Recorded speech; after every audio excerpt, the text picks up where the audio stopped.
great to be here. I'm going to dive in and unpack this rather loaded event title, Scaling Public-Private Aid Match for the SDGs.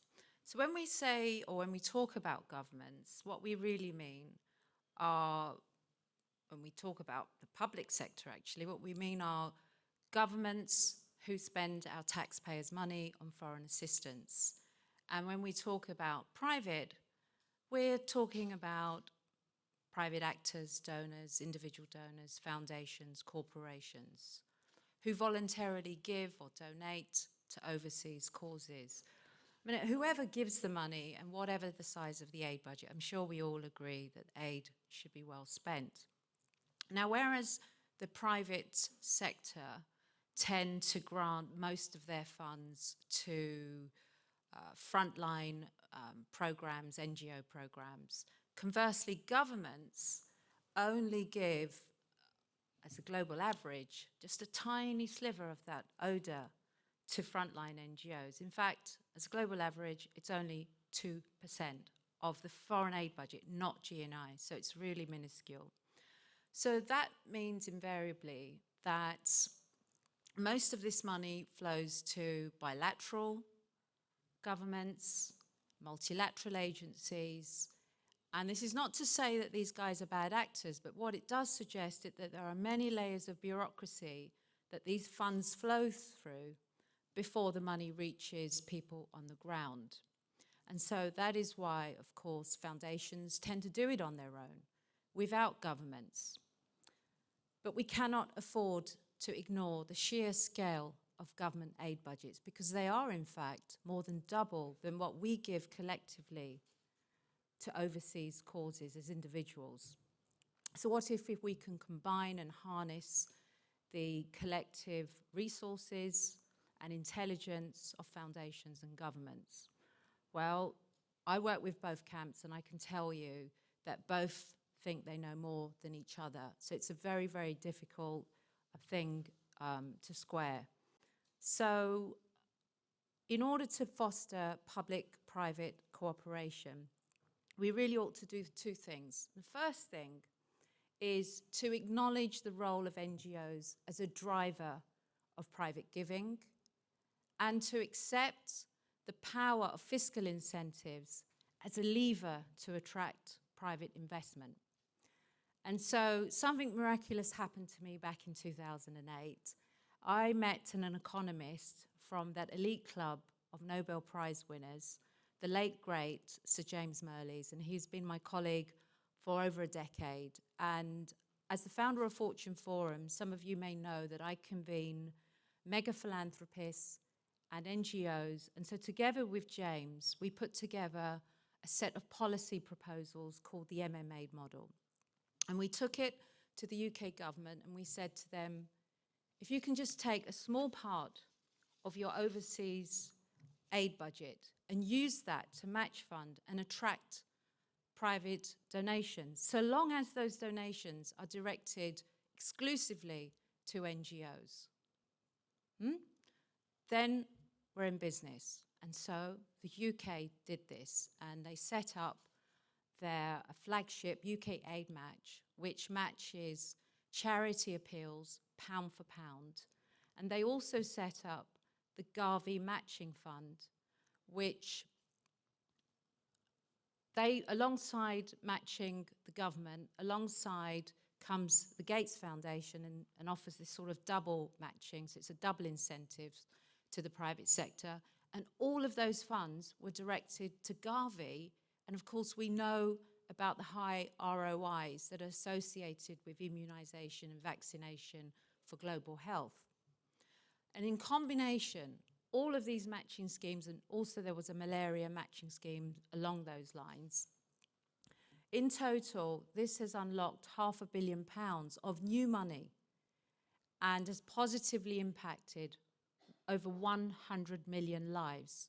So we can see this is a scalable, proven model that captures the promise and possibilities of partnership. But let me share something with you. In my 2 decades of development activism, I've actually only ever been on one overseas field trip. Now, that's partly because it can be so disheartening to see so much human suffering up close, and that only increases my admiration for humanitarian workers and environmental and human rights defenders who put their life on the line. But it's mostly because even if I were to go on 50, 100, 200 NGO projects, the ask would be exactly the same. NGOs desperately need funds to scale up their vital work. So I'm pleased we'll be hearing from Claire about that need, and I'm also pleased to share with you that she's been on a lot more than one overseas field trip. But just as in life, it's not all about the money. Aid Match creates this multiplier effect whereby effective funding drives demonstrable results, which drives more donations, which drives more funding, and then we have this ripple effect whereby other countries take note. So the Netherlands and Spain have also adopted the GAVI matching fund. So I'll be pleased to hear from Tobias from the Gates Foundation and Markus from GAVI, who'll be sharing a little bit more about that. But coming back to our wonderful event title, Scaling Aid Match, well, according to my late colleague, Sir James, he estimated that if we could implement similar policies in the G20 and richer OECD nations, we could unlock a potential $100 billion per year. So I'm thrilled to announce that we will be launching a new caucus, a caucus for country aid match, or CCAM for short, which is to say, okay, the rationale is to increase more funds for more SDGs. And we can customize, work with policymakers so we can customize policies around their institutions and the way they do things. Because we must scale the SDGs faster. We know that rising inequality exacerbates human despair. And we know that NGOs are competing over a limited, if not diminishing, aid pot. And we know that many of you here are fighting over funding for a particular project, a particular region, or a particular SDG. So, as I said, it's about creating this larger pot so we can get more macro funds to more frontline NGOs to meet more of the SDGs. And so finally, when we talk about the SDGs, what do they mean to us here in this room? Well, they are 17 different expressions of our purpose. They are 17 promises that we have made. And they are 17 different ways in which you all dignify our shared humanity. So thank you very much, and I'm pleased to welcome practitioners in the aid matching ecosystem, and we'll start with Tobias. Well, Renu, thank you very much for bringing us together. I think this is a very important subject, particularly at the Hamburg Sustainability Conference. I'd also like to thank Michael Otto, who's here still. I know you have to leave soon, because, I mean, public-private collaboration, this is what the Hamburg Sustainability Conference is really, really all about. And just as we're coming to close of the second day, I have to just congratulate you, your organization, but I know this has been a not always easy teamwork with many different partners, but from what I can say, a real success.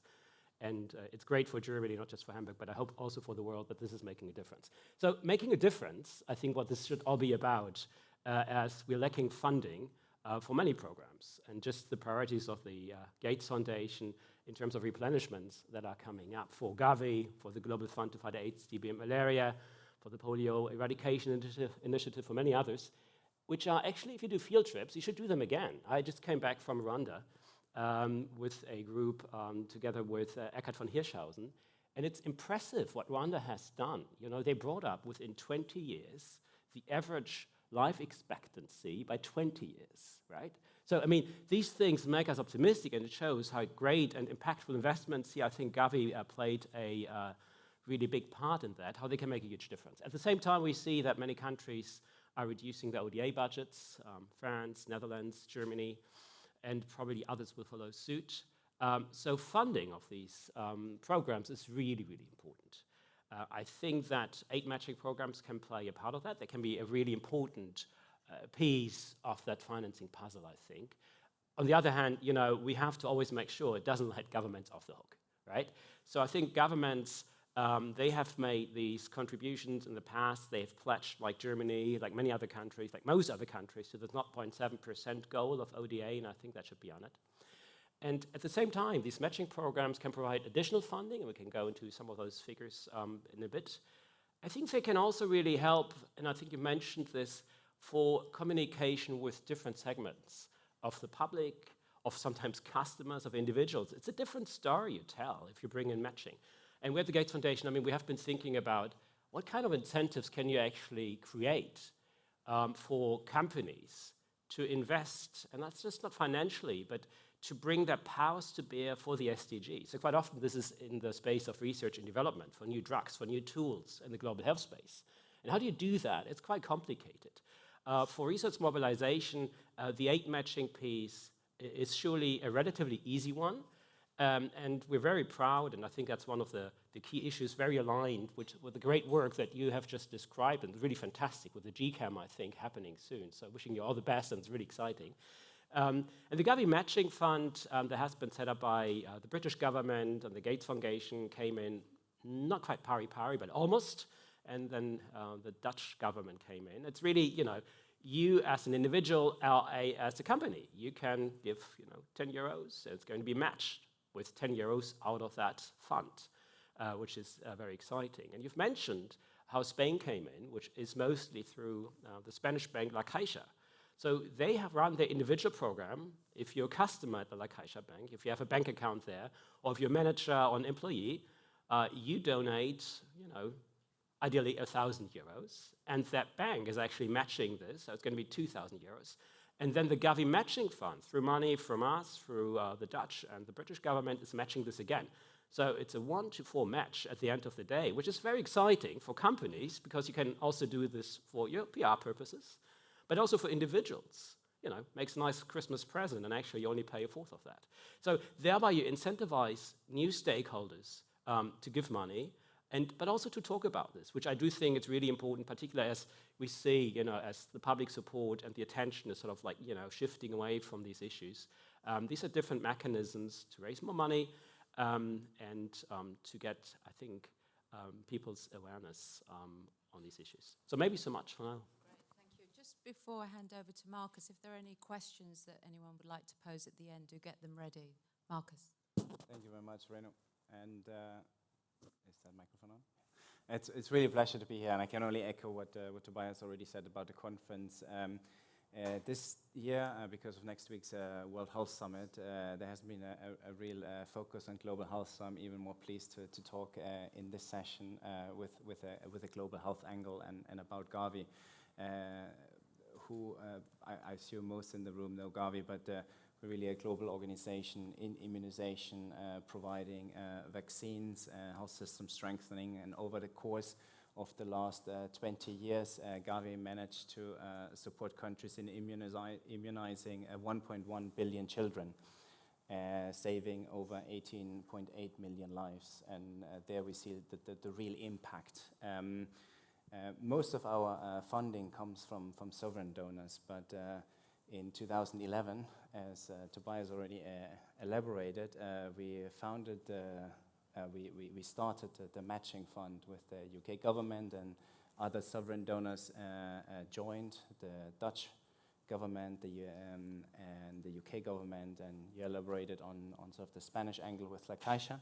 And for us, it was really important to diversify our donor base with this matching fund. But the matching fund is not only about raising funds or additional funds, because in relationship with the sovereign funding, it's rather on a smaller side, but what we really appreciated is that angle on collaboration also with the private sector. Bringing the private sector in, or the non-sovereign donors in, because sometimes it's corporate foundations, wealthy individuals. And what we have seen is this matching fund component really offers a fantastic return on investment and social investment.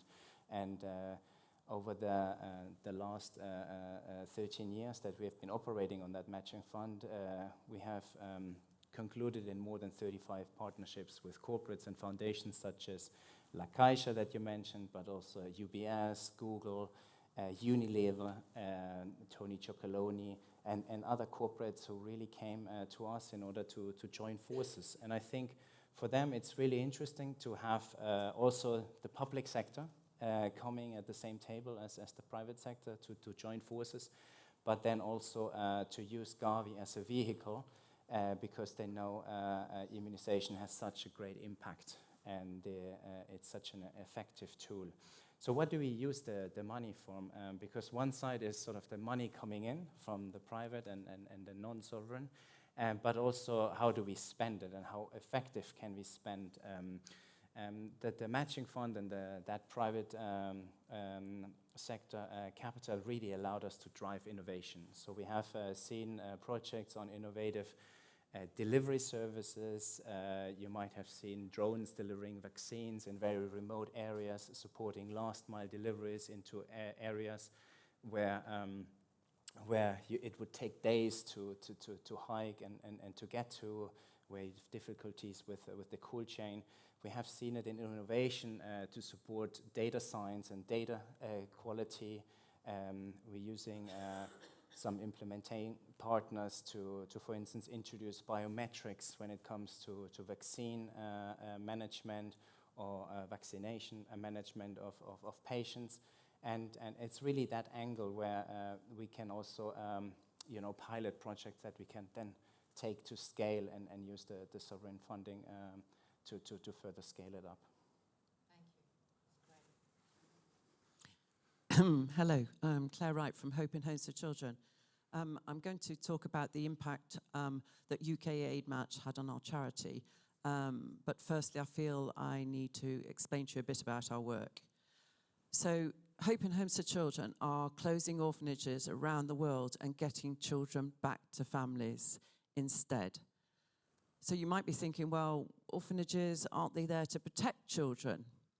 Well, that's myth number one, because orphanages are rife with abuse, neglect, and violence.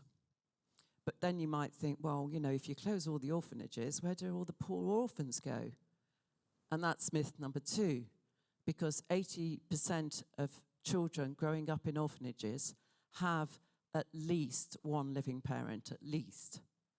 So why are there 5.4 million children confined to orphanages around the world? Well, there are two main reasons. And the first is a sort of strange wisdom that there is in some societies, that when a family meets a crisis point, is really vulnerable, they are told that they would be better off putting their children in an orphanage. They'll do better there. And nothing could be further from the truth.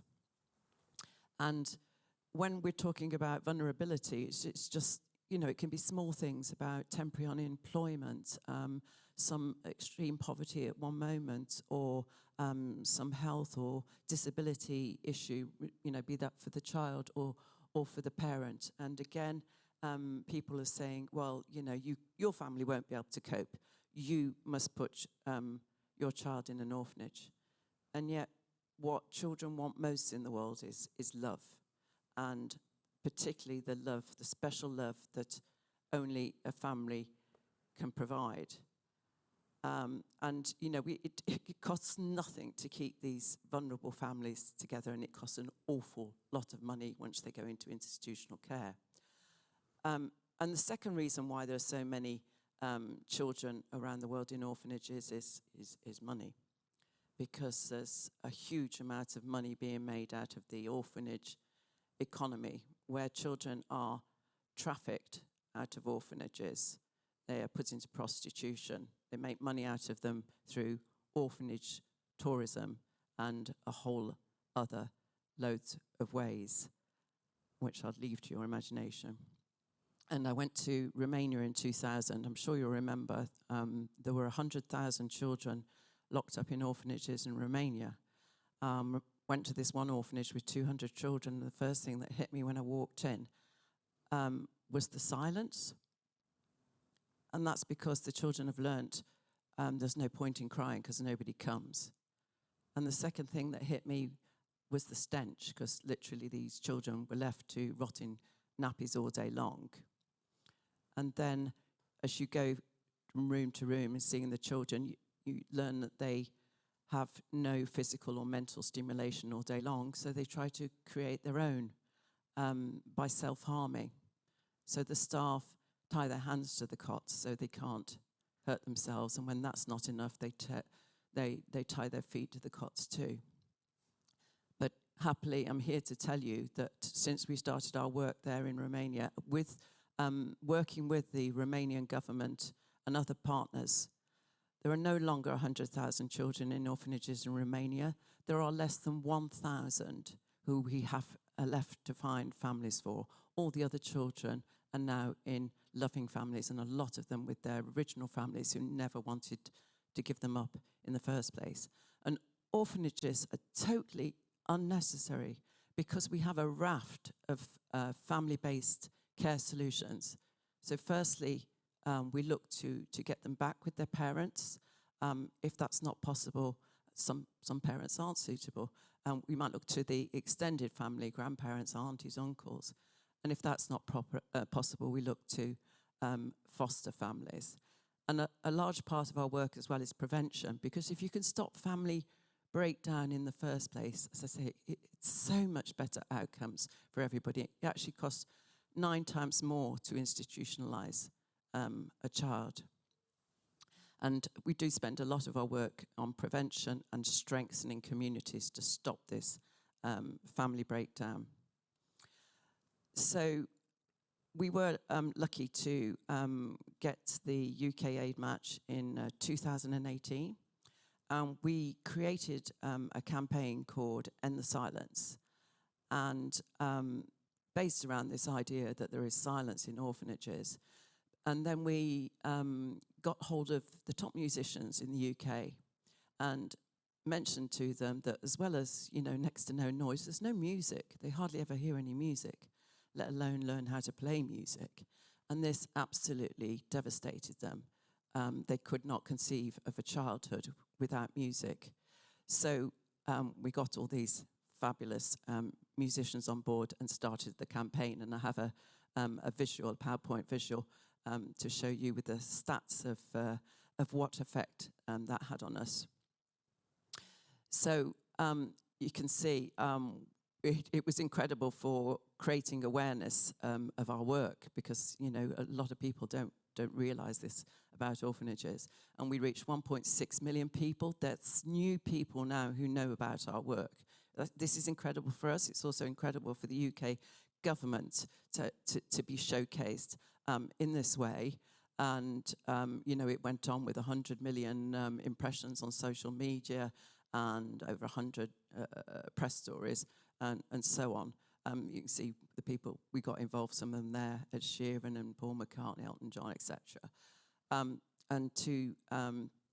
that's without talking about the money, because we're not a big charity at all. So, and the general public love the idea of their donations being matched. So it was an incredible response, over 3 million. And then with matching from the UK government, then that was nearly 6 million. And the impact is that 120,000 children in Uganda and Rwanda, we were able to get them back to family. I know the impact that it has on one child to be rescued from an orphanage and to be placed in the love of the family. So that, for me, is incredible.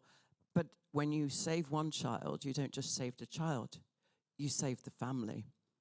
You strengthen a community. And those children in orphanages, they go on to have children.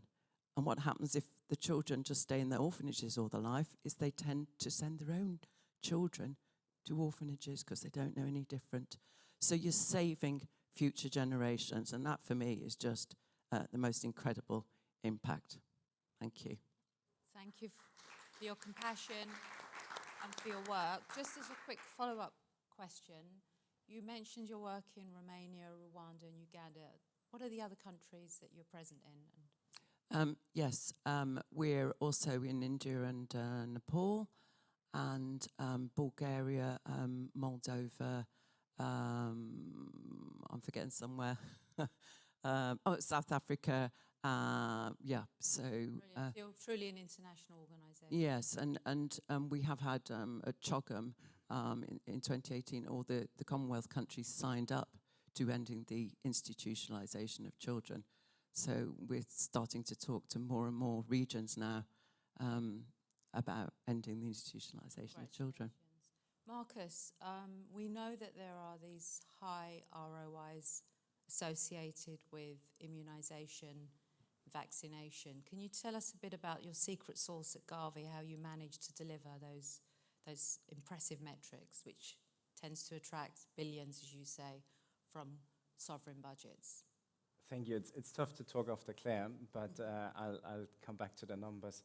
So I think when we talk about the return on investment, we often try to make sovereign and non-sovereign donors to understand that investing in immunization, it's not an expenditure, it's a true investment, and every dollar invested in immunization results in $54 in wider economic benefits. And since the foundation in 2000, GAVI programs contributed to over 250 billion in economic benefits when you consider the saved healthcare costs and costs related for these countries. So it's a true investment, and I think that's one of the areas that's very attractive for governments when they talk about ODA and prioritization, and we're having these discussions right now with all this pressure in a time and in a world of polycrisis. But it's also very interesting for private sector companies, and I think when we approach companies with our matching fund, it's that real value added that we don't go to companies and ask for money. We're literally asking for a co-investment and co-investors.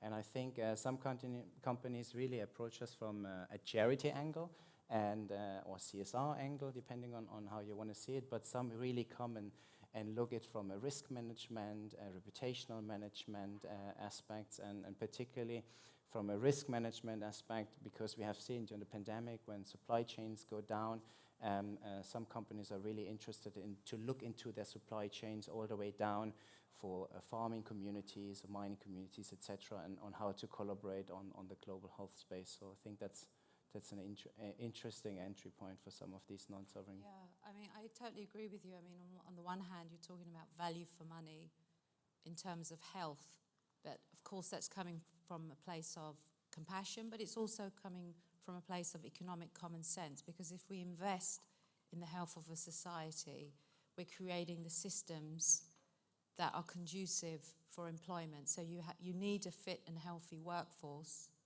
in order to create, because everyone talks about growth, but you cannot get growth without a fit and healthy workforce. So I think that 250 billion must be alluding to the economic output of the people whose lives that you're saving and improving and their ability to work, I imagine. And talking about global health security, right? I mean, we have all seen how much it cost the world economy during the last pandemic. And now we have constantly new outbreaks. We have Ebola outbreaks, Marburg, we have now Mpox outbreak. And working in some of these countries, GAVI really tries to strengthen the health systems, which are very often sort of the first backbones of this pandemic preparedness and pandemic response. So the moment an outbreak occurs, we can be there and really act on it. So before I put this out to the audience, Tobias, the largest Gates, the largest non-state actor funder in the world. We've talked about these matching schemes, but obviously the Gates has been involved in many different enterprises to do with matching. Can you talk about any other matching policies that you think holds promise for the international community in this space? Yeah, so I mean, the first public-private fund for global health research and development was put together with us and the Japanese government and Japanese companies in the life science sector about a decade ago. It's called GHIT, the Global Health Innovative Technology Fund. And that really helps with these three entities that are putting in money, but are really making use of the fantastic life science capacity that exists in Japan, and make that use to build products, to innovate for the poorest on the planet. So quite often this is, extending what exists already in Japan that's usable for Japanese, but not for people living, let's say, in Malawi. And through GHIT, they are, running at a few hundred million now and they've had many innovations, many partnerships internationally, and many other countries actually replicated this model. Which in other countries is actually quite challenging. And I was really appreciating the Chancellor yesterday in the opening event talking about the importance of finding new public-private financing mechanisms. Now, we'll have to see what's coming out of that, but in many countries, particularly in Europe, including in Germany, the matching and bringing public and private funds together is actually quite complicated technically. And I think there needs to be a change that allows more creativity to do this right. I mean, the other example that's very similar to the GHIT model is the Wright fund that we're doing in South Korea, where it's 50% by the South Korean government, and the other half is us coming in with 25%, and the other 25% is Japanese researching companies also in the global health space for global health R&D. And there's a 50-50 match between us and the private research companies. And these public-private partnerships are very successful, and that's maybe something to consider also for other European markets, including for Germany. That's excellent. Thank you for that. Any questions from the audience, please? If you can just say your name first and your organisation affiliation.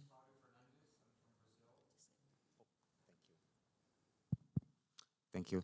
My name is Claudio Fernandez from Brazil. My organization is called Gestus. It's a HIV and AIDS organization, so I know quite well.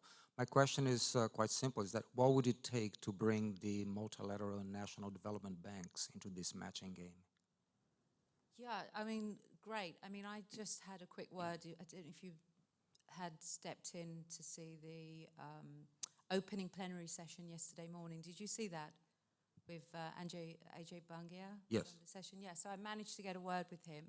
So he said, send me an email. So I hope to report back to you on that. So it's something I'm very keen to do. And obviously this will can boost the entire aid architecture with that idea. But thank you for that. Can I? Sure. When I mention national development banks, for instance, would that be part of the policy of actually developing within the financing common framework, for instance, for all multilateral development banks, not only the World Bank, but even including national development banks to be part of a matching process? It could be. I mean, it's entirely up to those nations. And as you've so we, for example, with the French government, we have a program whereby we're investing. I'm not quite sure. I think it's 50-50. It's 25 million each. And that's through the AfD, so the French Development Organization, which also can work as a bank similar to like the KfW in Germany. It's being leveraged, right? So we are using I mean, it's not really a matching model as you were laying it out, but it's very similar in terms of us pooling money with a sovereign, which is then being leveraged. It's not something we do with the World Bank. I mean, we heavily invested in the World Bank as a Gates Foundation, but it would be very interesting to see, because most of these matching schemes are, of course, very grant-based. It's $1 is $1 once it hits the ground, right? And I think there's surely potential there. I mean, when we talk about health system strengthening, a lot of actors are out in that space. The Global Fund invests in health systems, GAVI does.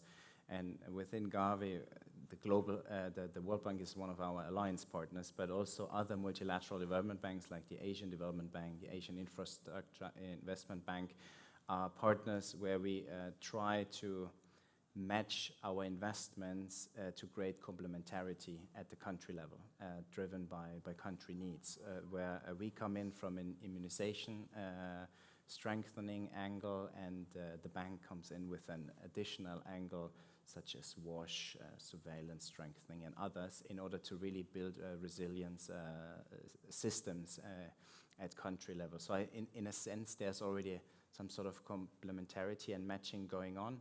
But I think there's still some potential to further increase that.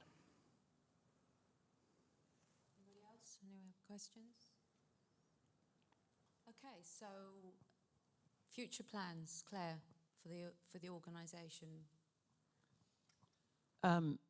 Well, our mission is to end the institutionalisation of children completely. That's it. We will eliminate all orphanages in the world, hopefully in my lifetime.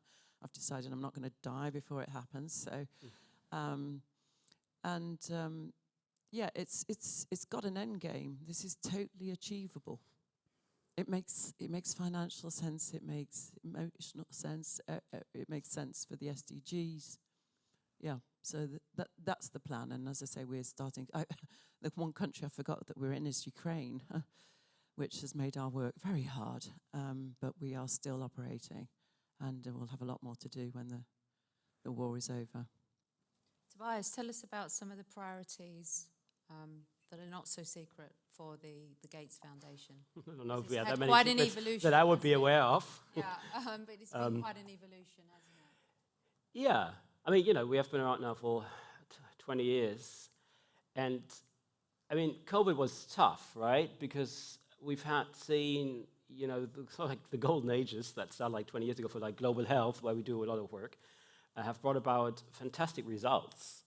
And similarly, there are great improvements around new products, new seeds, and other things in the agricultural space as well, which I think make me optimistic about our ability, the global ability to cope with climate change, including for the poorest that are working out in the fields and having to beat the consequences of the climate change disaster. So I think there are great innovations out there, and I think the role of philanthropy, the role of our foundation can be to invest into finding solutions that others just don't do, because it's just very difficult if you fail as a development ministry, for example, right? If you just have failures, then, I don't know, you get on a lot of scrutiny and you may get kicked out of your job. So that's something the foundation can do, but we can't scale this. That's where the funding really needs to come in. We can work together, and sometimes we are co-investing, but it can't be philanthropy. It needs to be governments. And that's something, you know, we are nervous about at the moment, given the international realities. But we do hope that we are working together, new narratives, and also seeing the African representatives mostly over the last 2 days, and their power and energy, and the way they speak, I think, in a very different way than 20 years ago. That makes me optimistic that hopefully we are able to build on things like the Compact for the Future and actually to beat all these challenges and reach, maybe not fully the SDGs, but most of them, and, you know, return the regress that has been happening. Okay, so about 90 seconds each. Challenges either for your organisation, for your department, for your country, any type of challenges that you would like to share with us that you might find someone in the audience might have an answer to. I mean, there's so many challenges, right? And I think we have all talked a lot about challenges over the last 2 days. One thing that hasn't been talked about is things like fake news, and that many people just don't really know what to believe anymore. And that's really challenging. We are a very evidence-based organization. It's very tough for us to actually talk outside of a fact-based argument and discourse, right? And I think that's really challenging if you also work in the vaccine space, because you've had all these myths out there which are rubbish.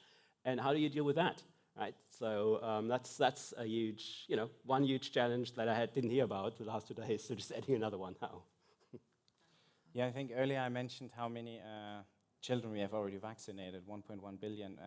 We're an exciting moment because we try to vaccinate the next 1 billion in half the time in the next decade. And I think in order to do that, we just launched an investment opportunity for the next 5 years in order to deliver on this exciting agenda. We're really excited about the malaria vaccine that we would like to roll out. We're excited about really rolling out HPV vaccination to protect girls against cervical cancer.